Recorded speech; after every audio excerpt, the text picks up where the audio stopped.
We're starting this episode off a little differently today. I obviously missed my weekly upload, but it was good reason, as you'll find out soon. But first, we're going to remove some of this sound deadening that is easily chipping away on the driver's side floor.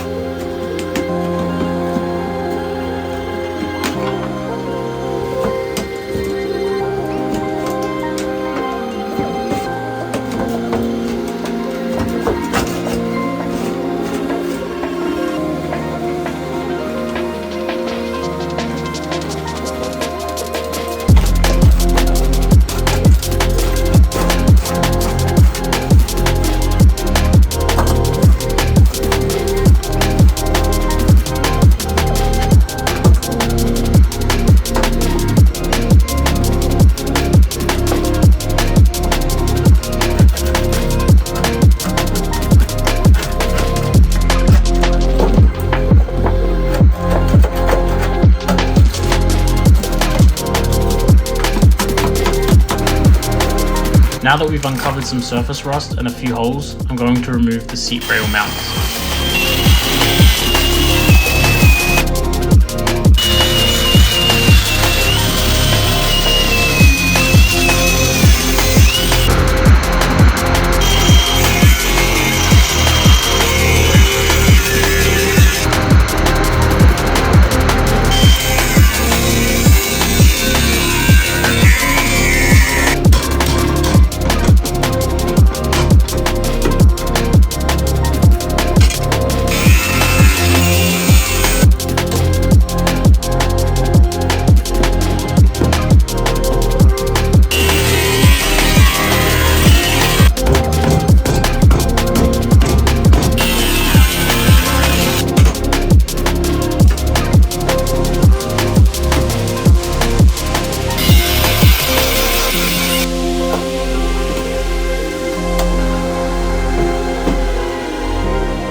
Get it all nice and clean and give it a little paint with some Steelit.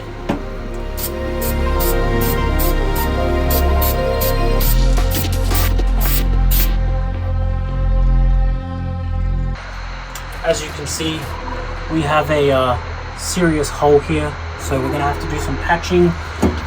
Going to have to look through here, just wire this back, make sure it's not terrible. And we also have here, I'm going to remove this. I don't think it's necessary. And obviously here too. I finally took the time to go to Home Depot and get a shop vacuum.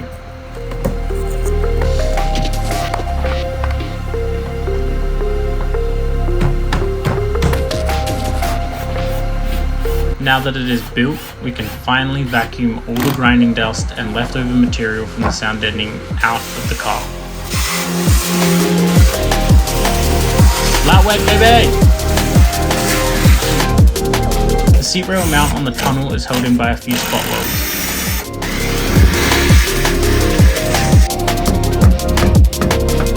Using a pry bar and hammer, I was able to easily get the rail mount free.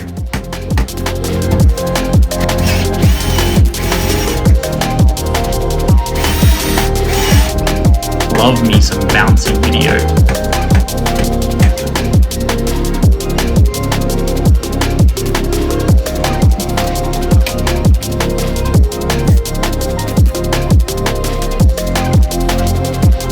Now let's clean up the spot welds and get it ready for some Steelit.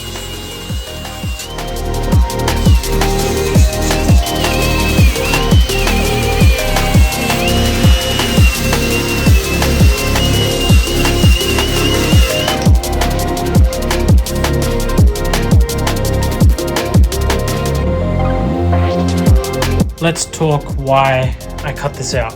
Most seats don't actually fit for big boys like me with the factory rails. The distance between there and there is actually too narrow for a seat rail. So what I've done is I've cut out the factory seat rails and I'm going to build a subframe that sits in there. It means we can actually lower the seat a little as well, and then hopefully fit up some nice seats, lower to the floor, lower the center of gravity, and that's why we've cut out that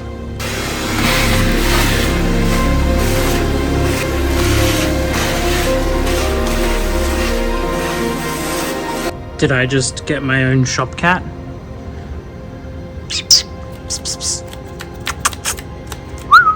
So we got some 321 blocks. It's a nice thing to have if you're doing some fabrication, and as we're going to get more into the fabrication side, these were a necessary purchase. Super cheap. I think they were less than $20 on Amazon. They'll do for now, and I'll put a link for them in the description.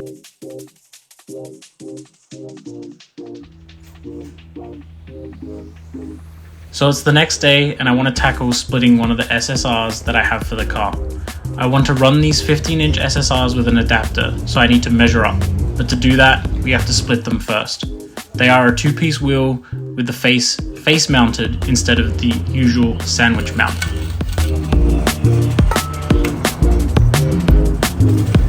Using some penetrating oil to hopefully make easy work of splitting these.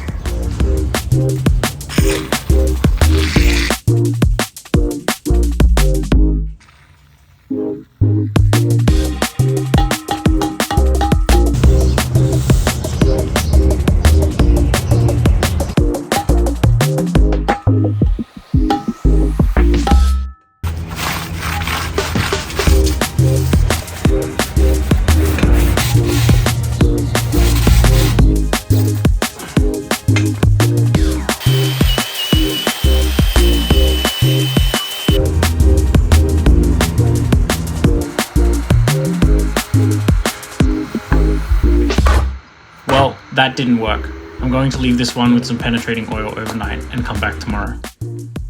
Alright, it's the next day and I'm going to give this another go. This time, a piece of wood and a few good smacks with a hammer.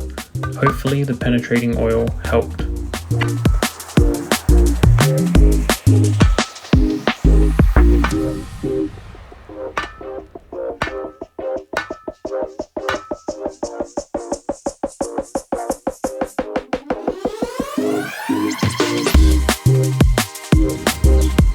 I really don't think this is budging.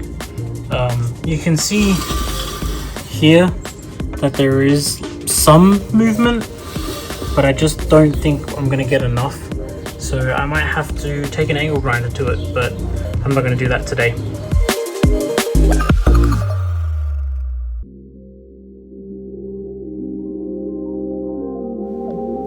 While we wait for an extremely exciting package from Haltech, I wanted to investigate the inside of the plug that goes into the ignition barrel. I want to make sure that it is reasonably easy to utilize the plug for key positions.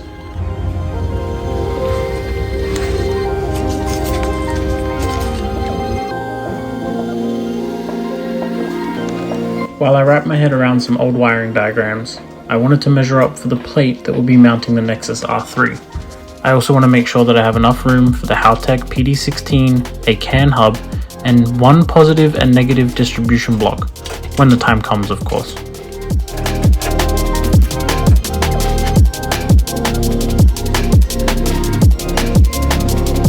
The idea to convert the shifting mechanism over to a cable shifter has been on the cards for quite some time.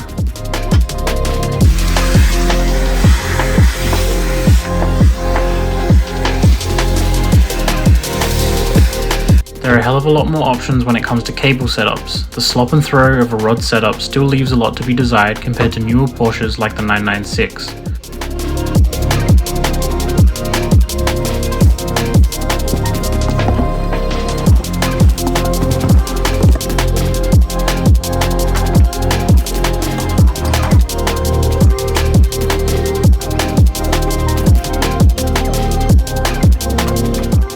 So as you saw, I picked up a pretty cheap wiring harness, and I've already found a few inconsistencies.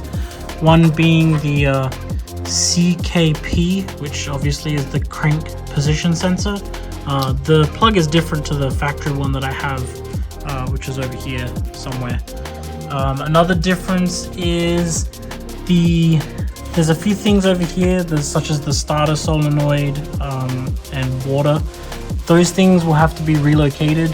I've also got the reverse, the ECT, and the VSS, which can all be deleted from this, as I don't have a vehicle speed sensor in the gearbox. It's cable driven originally, so we can't use them. But really just want to figure out the alternator plug fits. It's a S2000 alternator, but obviously a lot of these are also the knock sensor is a different plug. So I have a K24 knock sensor, and I believe this plug is for a K20, unless of course I'm just holding it wrong, which I might be. No, that is not going in there. So, you know, for 50 bucks, it gives me something. Obviously we haven't got the intake manifold or the throttle body or anything like that attached, so I can't run any of the injector wiring, but I want to actually trace this back and start depinning so that we can get ready for the R3 when it does eventually arrive. A few other goodies arrived in the mail. So I now have about 10 feet of negative and positive 4 AWG wire, so that we're going to at least plan out how the battery is going to connect to the charge harness. That would be really helpful to at least lay out, especially with the starter motor, etc. I want to get that sorted. I also bought these distribution buses, distribution blocks, whatever you want to call them.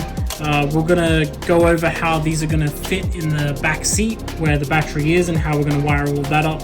So that's something that we can do together. I also got myself a digital multimeter. I didn't have one yet, so super pumped for that. We'll make some light work on some of the wiring. And then I got myself a very nice hydraulic crimper. So it's just a handheld hydraulic crimper. It's got all of the different dies, so different sizes, etc. Super happy with that.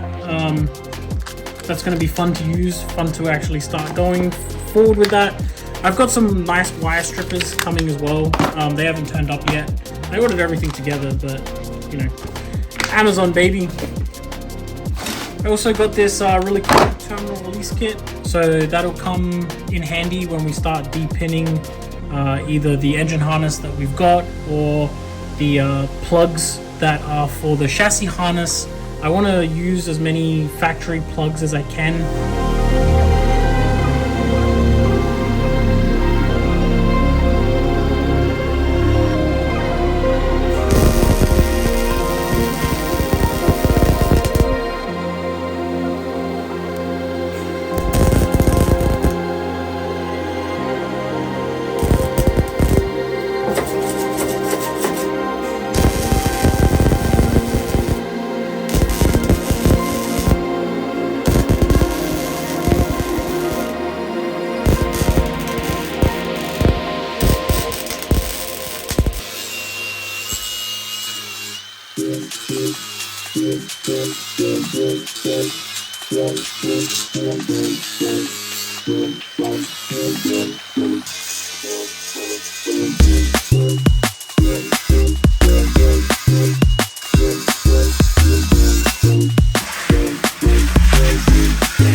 You saw me just weld in the where the cut marks were. I tried to blend it all in nicely. I had a lot of issues over here. I assume that there's a piece of metal below or sandwiched in here that may have some rust or some kind of corrosion that was causing the welds just to blow through. Took my time, went really easy, lowered the wire speed, and I was able to fill that in. And then I've just coated it in some Steelite, so we're looking pretty neat and tidy. Pretty happy with how that came out. So that's another step closer to actually building the subframe for the seat.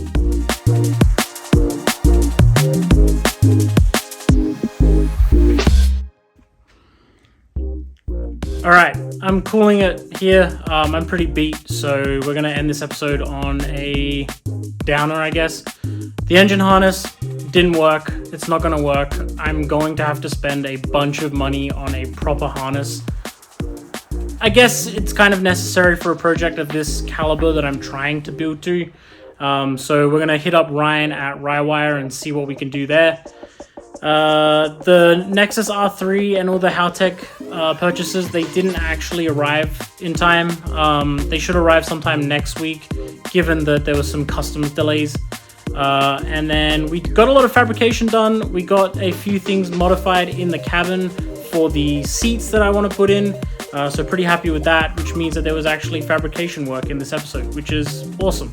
A lot of tool purchases, a lot of things getting us set up for the wiring when that is time to build the charge harnesses, as well as actually powering on the vehicle control unit that is the Nexus R3.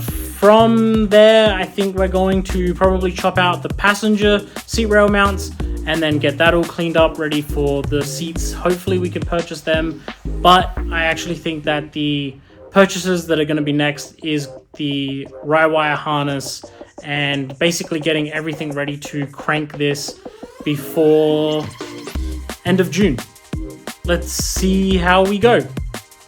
See you on the next episode. Thanks again for watching. Thanks again for liking, commenting, and subscribing. I have a subscriber base. It's weird. Projects. Yeah, see you on the next episode, which will be in a couple of weeks. See ya.